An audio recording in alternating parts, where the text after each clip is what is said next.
Good morning students. Today in this video we will discuss about knowledge. Knowledge हम अक्सर कहते हैं या अपने फ्रेंड्स को सुनते हुए पाए जाते हैं या कोई टीचर्स आपस में डिस्कशन करते हैं या बातचीत करते हैं कि इस टीचर को अपने सब्जेक्ट की बहुत अच्छी नॉलेज है या इस टीचर की अपने सब्जेक्ट में बहुत अच्छी पकड़ है। मीन्स उसको बहुत अच्छी डीप नॉलेज है, कोई भी टॉपिक हो पर्टिकुलर सब्जेक्ट का तो वो बहुत डीप नॉलेज है और वो बहुत अच्छे से उसको एक्सप्लेन करते हैं। जैसे कि हम हमेशा से पढ़ते हुए आते हैं तो हम एक पर्टिकुलर किसी न किसी टीचर के बारे में ज़रूर कहते हैं कि इन सारी टीचर्स में से ये वाली टीचर हमें बहुत अच्छा पढ़ाती है या इसको बहुत अच्छी नॉलेज है या अपने सब्जेक्ट की बहुत अच्छी नॉलेज है या इसको डीप नॉलेज है। तो अगर हम बात करें कि हम किसी भी सब्जेक्ट को, जब हम किसी भी सब्जेक्ट को के बारे में उसको बहुत अच्छा उसमें एक्सपीरियंस लें या बहुत अच्छे अनुभव से प्रैक्टिकल नॉलेज हो और चाहे उसकी थ्योरेटिकल नॉलेज हो, जब हमें उससे एक्सपीरियंस से और एजुकेशन से पर्टिकुलर सब्जेक्ट में उसकी बहुत अच्छी अंडरस्टैंडिंग हो जाती है, हम उसको नॉलेज कहते हैं। नॉलेज हम उसको कह सकते हैं कि मतलब कोई भी एक, ये जैसे आप सपोज़ किसी कंपटीशन में पार्टिसिपेट कर रहे हो या कोई चैप्टर आपको बहुत अच्छे से करना है तो आप क्या करते हो, उसको कुछ एक्सपीरियंस से रिलेट करते हो और कुछ एजुकेशन उसके बारे में लेते हो, अनुभवों से सीखते हो, कुछ दूसरों से सीखते हो, कुछ सुनी सुनाई बातों से सीखते हो, कुछ किताबों से सीखते हो। तो जैसे जैसे पर्टिकुलर किसी भी सब्जेक्ट की अंडरस्टैंडिंग हमें बहुत अच्छे से हो जाती है सॉरी, चाहे वो उसकी प्रैक्टिकल नॉलेज हो चाहे वो उसकी थ्योरेटिकल नॉलेज हो, तो उसको हम जो है नॉलेज कहेंगे कि पर्टिकुलर सब्जेक्ट की जो है हमें बहुत अच्छी नॉलेज है। ठीक है, इसको हम एक एग्जाम्पल से भी समझ सकते हैं। अच्छा, एग्जाम्पल हम इसको बाद में लेंगे, पहले हम एक शिक्षा शास्त्री हमारे हैं प्लूटो, जिनकी हम डेफिनेशन से इसको समझने की कोशिश करेंगे। A statement must meet three criteria in order to be considered knowledge. It must be justified, true and believed. कि कहने का मतलब है कि कोई भी स्टेटमेंट अगर हम उसको सत्य तभी कह सकते हैं जब वो 3 मानदंडों को पूरा करे। कि कोई भी कथन, हम अगर किसी भी कथन को कह रहे हैं कि ये नॉलेज है या इसके बारे में कोई ज्ञान है, तो उसको 3 मानदंडों को पूरा करना आवश्यक है। पहला मानदंड क्या होगा उसको, कि वो जस्टिफाइड होना चाहिए। जस्टिफाइड मीन्स हम उस कथन को सत्य साबित सिद्ध कर सके। दूसरा है हमारा ट्रू, कि वो सत्य होना चाहिए। तीसरा है बिलीव्ड, कि हमें उस कथन पे विश्वास करना चाहिए या विश्वास, वो कथन जो है विश्वास करने योग्य होना चाहिए। अब हम इसको अगर एक एग्जाम्पल से समझें तो जैसे कि अभी विंटर्स चल रहे हैं आजकल, हम ऐसे ही वाले एग्जाम्पल्स लेंगे जो हमारे आस पास में ही है।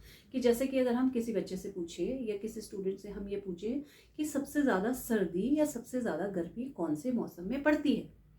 अब क्या है, बच्चे क्या कहेगा, वो स्टूडेंट कहेगा कि जनवरी में सबसे ज़्यादा ठंड पड़ती है और अगर गर्मी की बात करें हम तो जून में सबसे ज़्यादा गर्मी पड़ती है।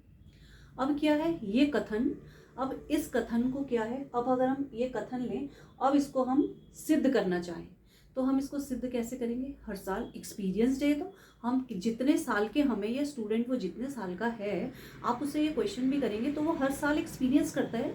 हर साल गर्मी भी आती है, हर साल सर्दी भी आती है। जून के महीने में अक्सर कहते हैं कि बहुत गर्मी है, जनवरी के महीने में कहा जाता है कि बहुत सर्दी है। तो क्या है, ये जस्टिफाइड है, इसको हम सिद्ध कर सकते हैं। जनवरी के महीने में कर सकते हैं, चाहे हम जून के महीने में कर सकते हैं, और हर साल ये रिपीट होता है ना। दूसरा ये ट्रू है, सच है, ये आप किसी से भी पूछ लें, अब वो आंसर जो है सबका एक ही रहेगा। अगर आप स्टूडेंट से पूछें या लोगों से पूछें या जिन्होंने एक्सपीरियंस किया है उनसे पूछें, तो वो इस कथन को सही ही बताएंगे, क्योंकि एक्चुअली में ये सत्य ही है, ये कथन सत्य ही है कि जून में सबसे ज़्यादा गर्मी पड़ती है और जो है जनवरी के महीने में सबसे ज़्यादा ठंड पड़ती है। ये आगे पीछे महीने हो सकते हैं, एक्यूरेट हो सकते हैं, बट ये है कि नियर अब भी होगा, तो हम इसको सत्य मान सकते हैं। तीसरा है बिलीव्ड, विश्वास करने लायक ये कथन है या नहीं है।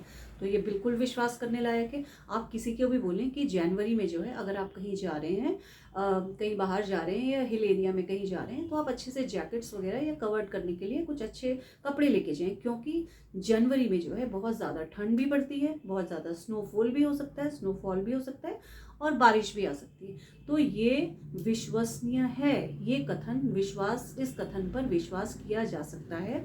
तो इसी को जो है हम ज्ञान कहेंगे कि कोई भी कथन जब सिद्ध किया जा सके, किसी भी कथन को जब हम उसे सत्य सिद्ध कर सके और जब वो विश्वास करने लायक हो, ऐसे कथन को या ऐसे स्टेटमेंट को या ऐसे किसी भी पर्टिकुलर सब्जेक्ट को हम जो है नॉलेज कह सकते हैं। This is called knowledge. अब हम दूसरी बात पे आए इसके, knowledge is why, what and how of a fact. अब कोई हम सब्जेक्ट ले रहे हैं तो क्यों है, या कोई कथन ले रहे हैं या किसी कोई स्टेटमेंट ही अगर हम ले लें तो उसमें कि वाई, ऐसा क्यों हुआ, हमें किसी के बारे में नॉलेज के पूरी होनी चाहिए कि कोई बात हो रही है तो वो क्यों क्यों हो रही है, व्हाट क्या, एंड हाउ कैसे हो रही है। तो जब हमें किसी स्टेटमेंट के बारे में पूरा पता होगा या किसी पर्टिकुलर चीज़ के बारे में पता होगा, क्यों हुआ, कैसे हुआ, कब हुआ, कोई एक्सीडेंट हुआ या कोई एग्ज़ाम हुआ या कोई एग्जामिनेशन के बारे में कोई लीक हो गई या कोई इन्फॉर्मेशन जो है आगे ट्रांसफ़र की गई है, तो क्यों, कैसे, कब, जब तक हमें उस चीज़ के बारे में पूरा ज्ञान नहीं होगा, जब तक वो सिद्ध ना की जा सके, जब तक वो सही, ट्रू ना हो, सत्य ना हो, और जब तक कि उस पर विश्वास ना किया जा सके, हम उस कथन को नॉलेज नहीं कहेंगे। और जब किसी भी स्टेटमेंट में ये तीनों चीज़ें आ जाती हैं, जब हमें किसी बात का पूरा पता चल जाएगा कि वो क्यों हुई, कैसे हुई, कब हुई, कहाँ हुई, तो हम उसको नॉलेज कहेंगे। कि किसी भी पर्टिकुलर चीज़ के बारे में हम इसको एक अवेयरनेस से भी कह सकते हैं कि नॉलेज को हम दूसरा नाम अवेयरनेस भी दे सकते हैं, कि अगर हम किसी चीज़ के बारे में अच्छे से अवेयर हैं, क्यों, कब, कैसे, कहाँ, हमें पता है, सब कुछ बिल्कुल अवेयर हैं कि ये सब्जेक्ट कैसे आया, ये चीज़ कहाँ से आई, ये चीज़ क्यों आई, हम जो है उसको जस्टिफाई कर सकते हैं, हम उसको सिद्ध कर सकते हैं कि ये चीज़ मुझे पता है, तो हम उसको भी नॉलेज कह सकते हैं। इससे नॉलेज को हम अवेयरनेस भी कहते हैं। नेक्स्ट हम बात करेंगे, knowledge can be defined as awareness of facts and skills acquired through experience और एजुकेशन। और कोई भी स्किल्स जो हमारे अंदर एक्सपीरियंस से आती है उसको भी हम नॉलेज कहते हैं। जैसे कि हम इसके एग्जांपल देते हैं, ड्राइविंग। अब ड्राइविंग क्या है, आप जैसे कि ड्राइवर, ये सिखाने वाले जो होते हैं वो लिखते हैं, या वो कहीं पर भी आप देखें कि 15 दिन में जो है आप कार चलाना सीखिए। अब 15 दिन में कार चलाना तो वो सीख लेगा, लेकिन वो तब तक अच्छे से एक्सपर्ट ड्राइवर नहीं बन पाएगा जब तक कि उसको अच्छे से एक्सपीरियंस नहीं आ जाता। ड्राइविंग आप 15 दिन में सीख सकते हो, आप जितने फंक्शंस हैं एक्सेलरेटर के, ब्रेक के, कैसे उसको आगे बढ़ाना है, कैसे सीधा चलना है, कैसे आप जो है उसको रिवर्स गियर पे डालोगे, आप सब कुछ सीख सकते हो। लेकिन जब तक आपके पास अच्छे से एक्सपीरियंस नहीं आएगा, आप एक अच्छे ड्राइवर नहीं बन सकते। एक्सपीरियंस जो है हमेशा टाइम टेकन होता है। जब तक आप उस पर 6 महीना, साल भर, 2 साल, जितना ज़्यादा आप उतना चलाओगे, जितना ज़्यादा आप उस पर प्रैक्टिस करोगे, उतना जितना ज़्यादा आपका एक्सपीरियंस होगा, उतनी आपकी नॉलेज पक्की होगी। तो इसको हम कहते हैं कि थ्रू एक्सपीरियंस और एजुकेशन, जो कि शिक्षा से, या तो हम कोई अगर कोई चैप्टर है या कोई आपको कोई आर्टिकल है या कोई भी आपको एक कोई प्रेजेंटेशन देनी है, तो जब तक आप उसको बहुत अच्छे से उसके बारे में ज्ञान नहीं लोगे, बहुत अच्छे से उसके बारे में शिक्षा नहीं लोगे, तब तक वो नॉलेज आपकी जो है एकदम कंप्लीट नहीं होगी। तो अपने एक्सपीरियंस से और एजुकेशन से ही हमें जो है नॉलेज मिलती है। तो इसी को हम कहते हैं, knowledge can be defined as awareness of facts and skill acquired through experience और एजुकेशन। नेक्स्ट इसमें हम कह सकते हैं कि जो हमारी नॉर्मल जो है नॉर्मल कन्वर्सेशन में, नोइंग फैक्ट्स एंड इंफॉर्मेशन, किसी भी चीज़ के बारे में सत्य जानना, फैक्ट्स जानना एंड इन्फॉर्मेशन, और किसी के बारे में सूचना मिलना, है ना। तो जब तक हमें किसी के बारे में सारे फैक्ट्स नहीं पता होते, जब तक किसी चीज़ के बारे में हमें सूचना ही नहीं पता होती, तब तक हम उसे नॉलेज नहीं कह सकते। जब हमें किसी भी चीज़, पर्टिकुलर सब्जेक्ट के बारे में अच्छे से नॉलेज हो जाए, अच्छे से एक्सपीरियंस हो जाए, अच्छे से हम उसको ऑब्जर्व कर सकें, अच्छे से जो है हम उस पर बिलीव कर सकें, वो हम उसको ट्रुथ जस्टिफाई कर सकें, हम उसको सिद्ध कर सकें, तब जो है हमारा कोई भी इंफॉर्मेशन या फैक्ट्स जो है उसको हम नॉलेज कह सकते हैं। और बाकी हमने यहाँ पे ये डिस्कस किया कि ज्ञान माने जाने के लिए कथन के 3 मानदंड होने ही चाहिए, और जब तक ये 3 मानदंड जो है कोई भी कथन नहीं पूरे करता तब तक वो नॉलेज नहीं कही जाएगी। वो 3 मानदंड जो है हम यहाँ ऊपर डिस्कस कर चुके हैं। They are justified, true and believe. Justify होने चाहिए, ट्रू होने चाहिए, और जो है हमें उसका बिलीव किया जा सके।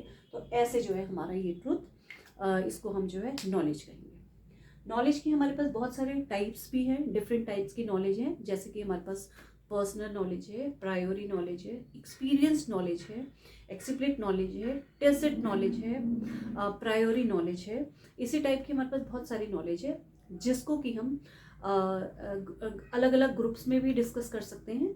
और हमारी जो ये फर्स्ट यूनिट है हमारी डिसिप्लिन्स वाले सब्जेक्ट की आपकी, उसमें कई यूनिट्स में अलग अलग जगह जो है डिफरेंट टाइप्स की नॉलेज दी हुई है। वो अलग अलग यूनिट्स में दी गई है, लेकिन हम जो है इसको नॉलेज को एक ब्रिज बनाने के लिए, कि हम सभी नॉलेज को एक ही बारी में पढ़ लें, तो हम जो है कंटिन्यूस में सारी नॉलेजेस को पहले पढ़ेंगे, उसके बाद हम दूसरी यूनिट पर जाएंगे। तो इसमें बहुत सारे, चाहे हम उनको ग्रुप्स में हम स्टडी कर सकते हैं, चाहे हम उनको अलग अलग कर सकते हैं। तो हम जो है एक एक नॉलेज को अलग अलग लेकर उसके बारे में हम अलग अलग से डिस्कशन करेंगे।